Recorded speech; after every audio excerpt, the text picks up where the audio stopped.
Young Adult Police Commissioner Program, which is representatives from each high school. They're joining us. Matter of fact, we were just having our Christmas lunch before the school break, and they work with us, and we talk a lot about issues in our community, issues that affect them and their youth and things that they see. That's important. We learn a lot from them. They help us bridge the gap between youth and law enforcement, and we were fortunate to have them. I learn as much from them as they do, hopefully a little bit from me. The things that happened in our city last night affect them, and I did share with them, and we had a really good conversation, and I want them to know I love them. They matter to me. So I just wanted to share a little bit of update with you. I did talk to our mayor, our city manager, councilman. I've talked to Howard Gwynn this morning. I got a short brief last night. Some of our detectives are in the back of the room that have not gone home, that have been here through the night. And then the phone call was made to our victim's family. We talked with his father this morning. Out of respect, I wanted to make sure that we had conveyed to him what I'm going to share with you. I also had a conversation with Dr. Parker and Rashad Wright. They were with us last night at Menchville, and they played a vital role as we got together and talked about our messaging and steps that we wanted to go over and put in place. And there will be ongoing conversations. So again, we're not even 24 hours into the homicide that occurred last night in the parking lot there at Menchville High School. So just a little bit of information. I will try to take some questions. I appreciate the leadership in our city for waking them up in the middle of the night and being able to have conversations with them. Dr. Parker and Rashad, like I said, we were one of the last few to leave the school as the crime scene and the forensics did their processing and finishing up their interviews. So last night there was a basketball game between two of our great schools, Woodside High School and Menchville. As the game let out, there was a good-sized crowd there. Individuals went into the parking lot. Now, apparently there were two individuals that we know of that had some words going back and forth, some gestures back and forth inside during the basketball game. There is video footage of some of those things. As one individual goes outside, he gets goes to his vehicle, or beside his vehicle. There is an altercation there, and a shot rings out. There's a shot fired. Now, we had several officers working the basketball game along with school security. And in fact, while I was at the city council meeting, Chief Grinstead was at the Menchville basketball game, and he saw the size of the crowd there, and he called for some more officers. It looked like, I think there was also a band concert, an orchestra concert celebrating the season. So there was a lot of people in the parking lot, and he wanted to make sure there was a good traffic plan to get individuals out. So a shot rings out. There is a young man that suffered a gunshot wound. Our victim, Justice Dunham, if I'm not saying that correctly. He's 17 years old, and he was a student at Woodside High School. Officers rushed to his aid. They removed some of his clothing. They placed a halo seal, one of the things that our police foundation, the police department purchased. It's like a packing agent for a wound, and they immediately rendered aid and CPR. I saw some of those officers' faces. I know it touched a lot of people, especially our school resource officers who work with our young people every day. And we had some very heartfelt conversations this morning. Regrettably, Justice succumbed to his injuries. The time of the call was at 8:42 p.m. in the middle of the parking lot facing Riverview Park, right there in front of Menchville High School. Chief Grinstead was there, other officers. We did have some witness information. An individual was detained, was transported here to police headquarters where he was interviewed. As a result of that interview and conversations with the Commonwealth Attorney well into early in the morning, today, early this morning, around 3:30, Damari Batten, Batten, an 18-year-old at Warwick High School, was arrested. He was charged with second-degree murder, use of a firearm in the commission of a felony, and a firearm on school property. That result, that arrest, is a direct result of the quick response by the officers, information that this community came forward and provided, even students that were in the parking lot.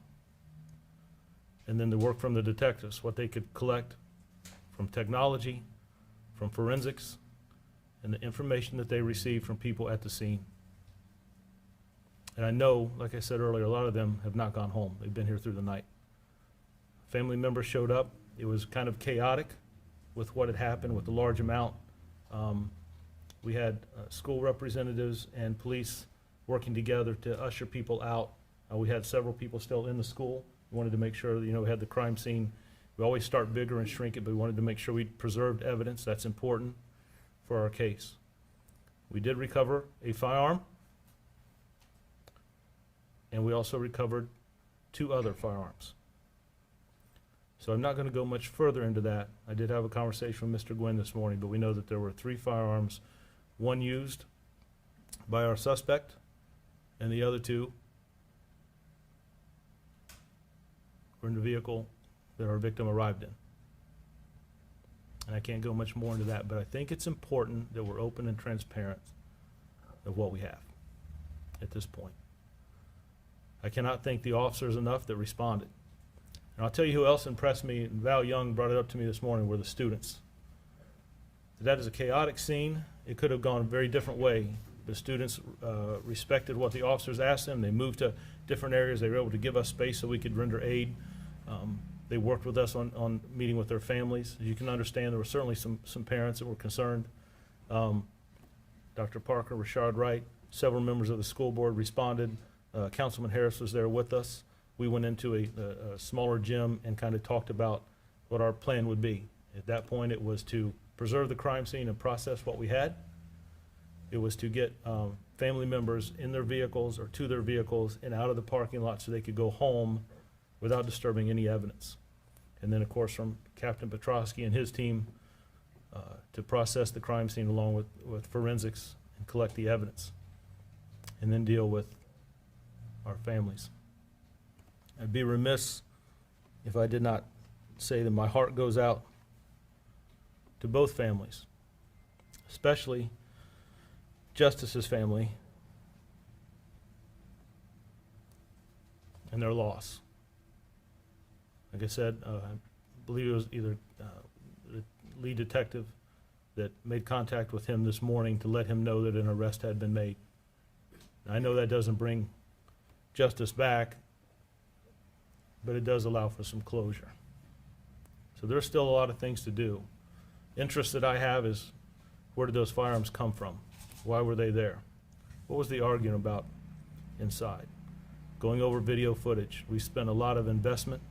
Myself and Assistant City Manager Alan Archer talk a lot about technology and the advances it has. We spent a lot of money, a lot of funding on that to help us with these cases. I believe it played a role in the quick arrest. Within a matter of 2 hours, the individual was in custody, and then through the interviews, he was later charged after conferring with the Commonwealth Attorney. The message I shared with our commissioners this morning, our representatives from every high school, that I care about them, that I know this affects them. I saw it in their faces and some of the reaction that they had, and that we have to work and do better on all fronts. At home, in our neighborhoods, our communities, our police department. We have to do better. The things we see and hear, even if it's rumored, to report it so we can act on it. I'll tell you what, I'm going to step aside. I'm going to ask Mayor Price to come forward, and then if there's some questions, we'll deal with those jointly, but I want to give the mayor, Mr. Price. Don't put that on me. Thank you, Chief. First thing I want to do is just give my condolences to both families as well, whose lives have been permanently altered, especially at this time of the year. I just can't imagine the families having to go through what they're currently going through. I guess the next thing I want to say is, I've been mayor 11 years now, and this never gets easy. Having to do this once is one too many times.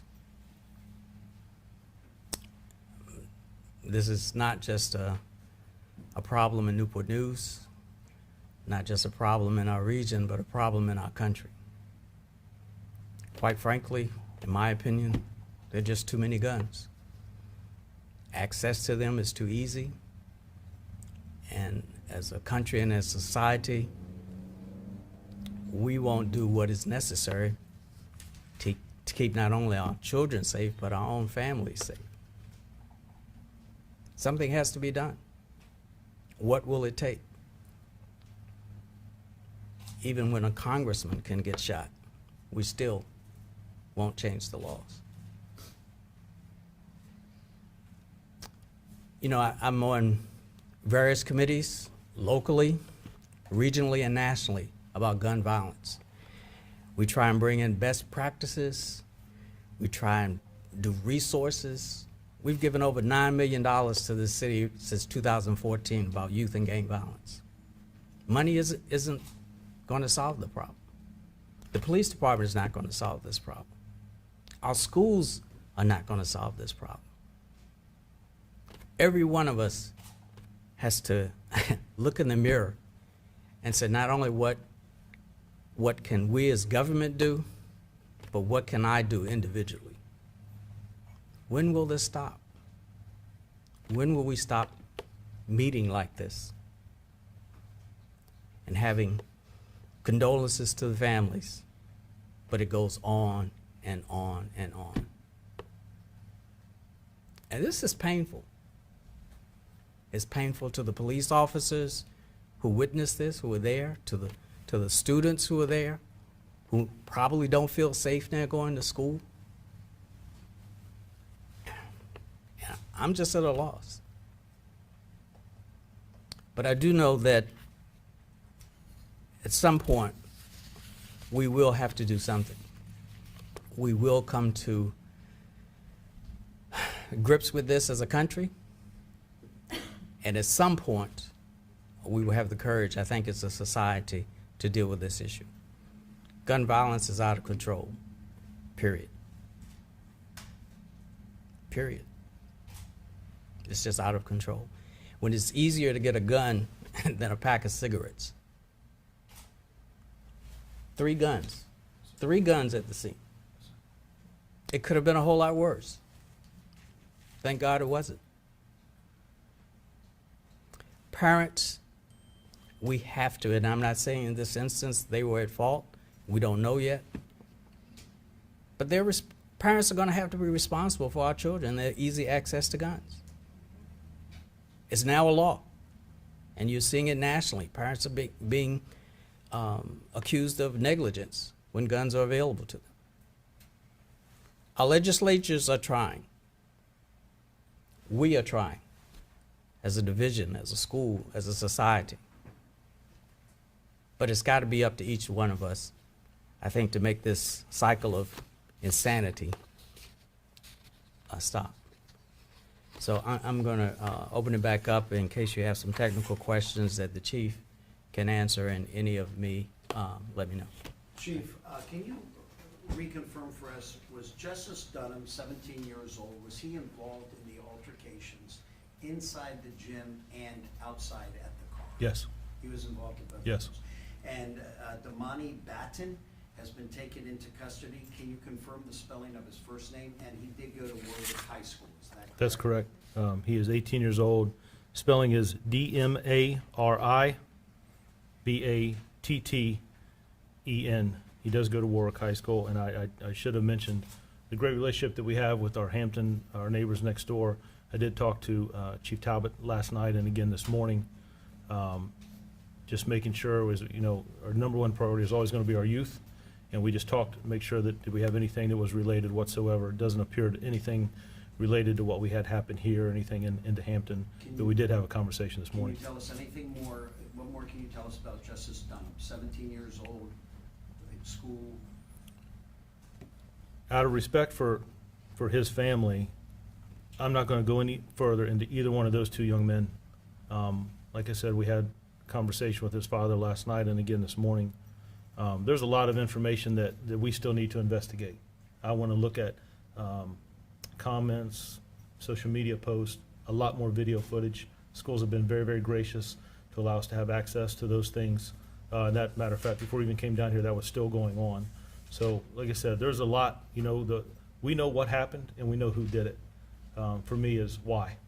And that's going to take a little bit. We've already had some phone calls come in, some information that we're following up on, some technology things that we'll be looking at, and what residents are saying. We did have a couple witnesses that were very, very cooperative last night and greatly helped in the investigation. Chief, obviously there is a lot of parents that are concerned as to what's happening not only at Menchville last night, but Heritage High just a few months back. I mean, what can you say about this with the gun situation and the fact that our young kids have got their hands on their gun and they've got them on school property or inside school property? So I want to be, that is one of the reasons that myself, Dr. Parker, Rashad Wright, the mayor and I and the city manager talked last night and this morning. I believe it is important. I know, we're not even 24 hours in. We don't have all the information, but I want it to be as open and transparent as we can to our community of what we did have, what we do know, that there's not someone running around on the loose at this point. The individual involved in this situation is in custody. Now, I think the mayor addressed very, very clearly about the concerns with firearms. We just saw a shooting, I believe it was in Michigan, where several individuals were shot in a school shooting. We had the situation in Heritage. We had the situation last night at Menchville. There are a lot of firearms in our communities, and there are a lot of access to them. I look at the number of firearms that we've removed from our communities. Usually at the end of the year, the first month of January of next year, we do a press conference, and I'll share with you the number of firearms that we're taking. But I'm telling you, it's right around 800 firearms that we've removed from the streets illegally this year. 800 firearms. That's this year. I think last year we were at 1,000. There are a lot of firearms in circulation. There are a lot of firearms that get passed around back and forth. We have some of the best technology to track that. We invested early on. Myself and Mr. Archer were talking just last week. We have a NIBIN system here that's also at the state lab. We invested very early on. We get hits back, ballistics, if you will. We get that back in about 24 to 48 hours as opposed to weeks if we send to the state lab. That is a tremendous asset that we have, the technology that we have to produce that. But when you ask what would I say to parents, I would say a couple things. Be involved with what our young people are doing, who they're hanging with, what are they saying online? What do they interact? What pictures are they posting of themselves with what items online? I cannot tell you the number of individuals that we see posting firearms on social media like it's a toy, and it's not. There's 24 students back there that will tell you it's not a toy. So I think we have to be involved. I think we have to look at our laws. I think we have to address gun violence aggressively, but also I think we have to do it smart. There has to be good understanding. One of our partnerships we have is with CNU.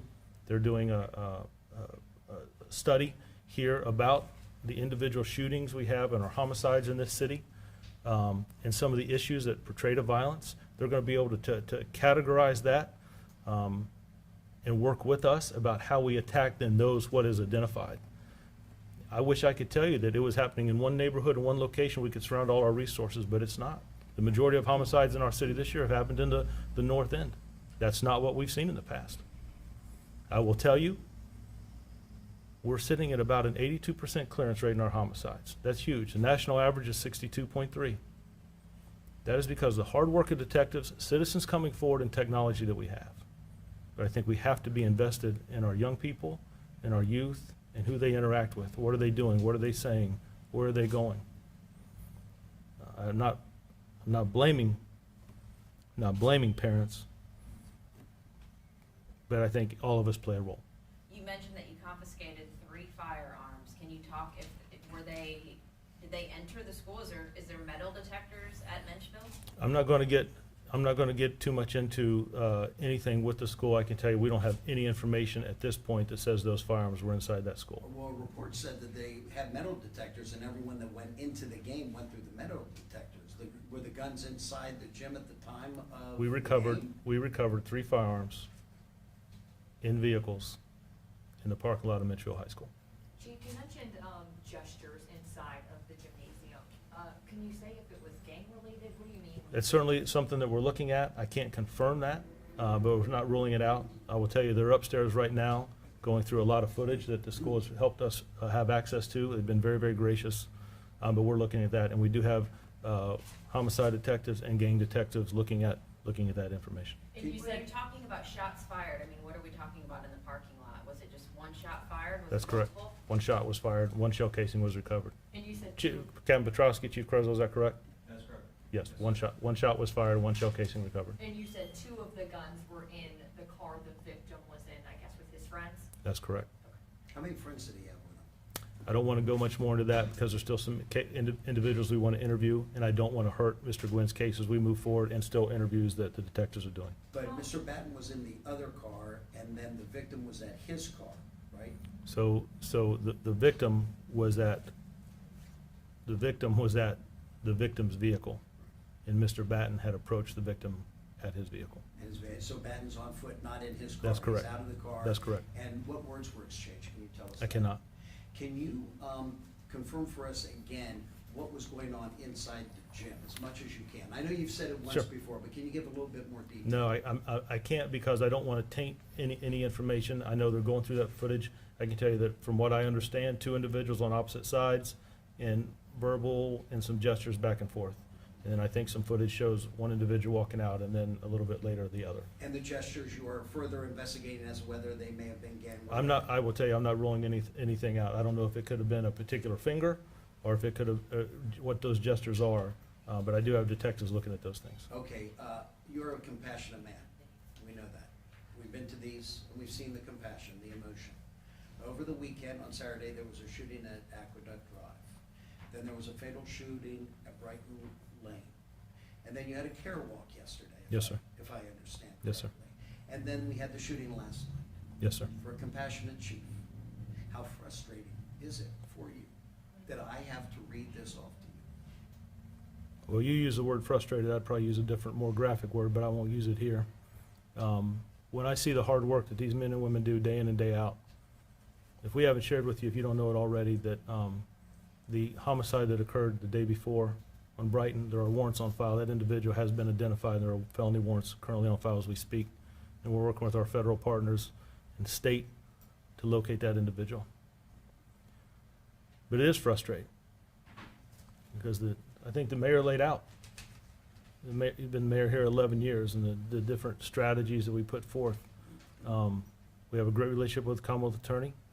When you're talking about an 82% clearance rate, we're arresting those individuals that are committing those crimes, but they still happen. That's why we talk about too many firearms. What do we try new? Is there new technology? Is there new strategies? I don't think we can rule anything out. We have to look at our partners that we have. But I'll tell you another conversation I had this morning was my friend Rob Coleman with the Boys and Girls Club. Just talking about when are we getting our programs back up and started. And he called just to kind of check on the officers. But I will tell you, Andy, you mentioned the frustration. And you see, when you talk to families that have lost loved ones,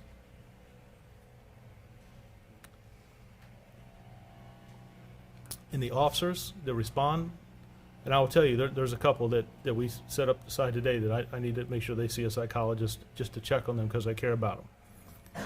Those SROs work with these kids day in and day out, and they have a tremendous relationship. I shared some of that conversation with school board member Mr. Ely last night as we talked about our passion for youth in this city. But it is frustrating, but I would probably use another word. Did Were there Damani and SROs? Justice know each other? To the best of our knowledge, did Damani Batten and Justice Dunham know each other before all this happened? I don't know enough to give you an exact answer. I think they may have known each other, but I'm not sure how well, and I don't want to go any further than that because I just don't know. They're still trying to unravel a lot of those things. I would imagine the next 24 hours we'll have a much better, clearer picture from that, but I'm just not sure. I think they know each other, but I'm not sure about what all that would mean. So Chief, were there SROs on the property last night Yes. at the game? Yes. How many? So I believe we had five officers working the basketball game and a sergeant. When Chief Grinstead went there, he is a big Menchville basketball fan.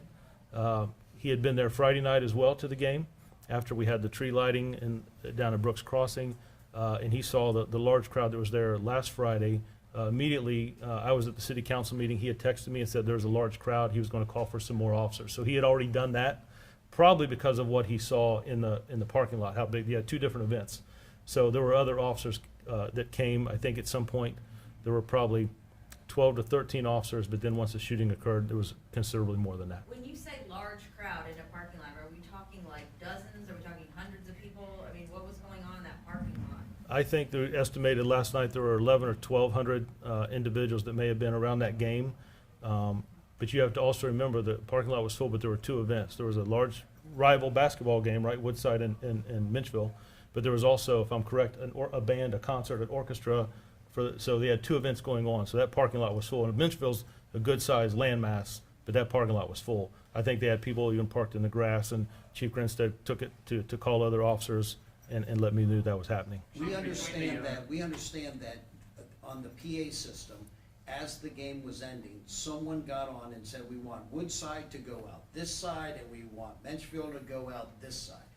Was that because of the beef that was going on inside, and that they wanted to keep the group separate? I And don't- that there was that concern? Yeah, I don't want to tell you how they announced that. It may just have been because of where the buses were.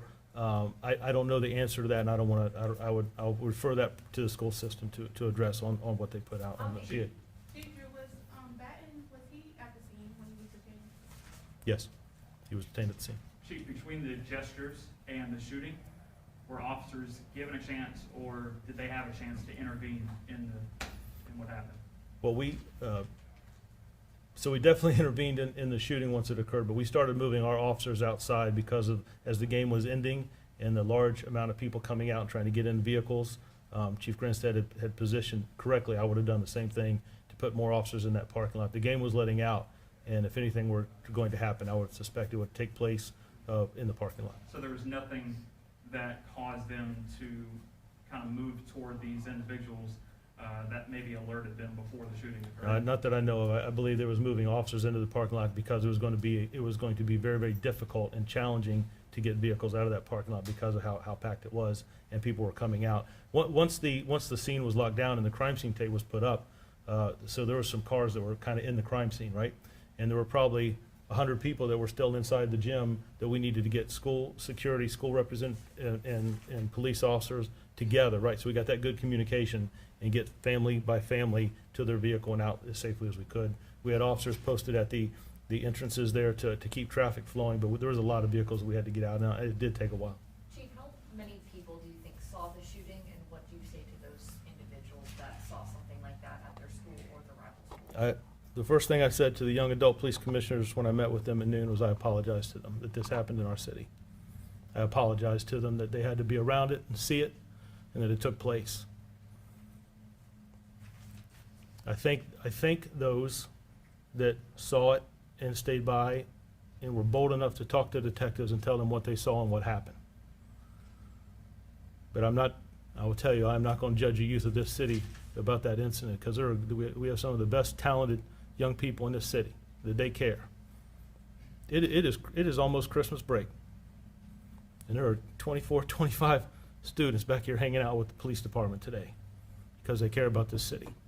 And I'm sorry, Chief, was Damani Batten, was he in the basketball game to the best of They your were knowledge? both inside the basketball game. So we are then saying that Damani then came out, went to his car, got the gun, came back, and No. then shot him No. allegedly? I'm not going down that road because I'm not going to mess with the investigation. What I'm saying, here's fact. Is it possible Here's- Damani Batten had the gun in the? Here's fact. There's an altercation inside the gym verbally, some gestures. That altercation follows outside and the gunshot rings out. Where that gun came from, produced, all that stuff, I'm not going into that. I'm not going to hurt that case. It's too important. It's too important to that family, to Justice's family, and it's too important to our Commonwealth Attorney. I just can't do that. I understand the question, but I just can't do that. But you said you arrested the suspect outside The suspect was arrested in the parking lot. Several witnesses identified. Chief Grinstead made the decision that individual would be detained. He was later transported to headquarters. And Chief, just for the record, you don't want to go into the details about whether Batten had the gun inside the game because you don't want it to impede the investigation, is that correct? There's nothing at this point that I have in any type of information that any of those firearms were inside the building. The firearms were recovered from vehicles. I just did want to say one thing. I didn't want to end on a note of doom and gloom because, or that we are somehow giving up on the situation. We're in the middle of a community assessment now, with CNU is involved, our community is involved. We're trying to make sure that other funds are going to be available. I think the governor's given the state something like $27 million on gun violence. Our delegation is actively trying to see what we can do to secure some of those funds, utilize those funds for best practices, and continue to work on a problem that has plagued not only our community, but society in general. So I just want to leave on that. Thank you. Chief, was the suspect arraigned this morning in court? Or does he have a court date, I would imagine tomorrow, if it wasn't this morning? I would have to confirm with Chief Creswell or Captain Petrosky. I don't want to tell you. I know the arrest was late into this morning, so that may not take place today. I don't have that information. Out of all due respect, at this point, we're going to go ahead and close. I want to interact a little bit with people that are here. Again, I want to thank this community. I want to thank the individuals that were at the game last night that assisted us. And I greatly want to thank Mayor Price, city manager, for the phone calls we had late last night and into this morning. And the school system, Dr. Parker, Rashad Wright, Councilman Harris, school board member, Mr. Ely. So we had a lot of good conversations last night and this morning. There was a quick arrest within 2 or 3 hours. There was a lot of evidence recovered. But I join the mayor in that we have got to continue to focus on and make good choices about what our actions are, our associations, and how those can lead to life-changing events. Okay? Thank you all. Thank you. Mayor, you have a good chief. Yes, we do.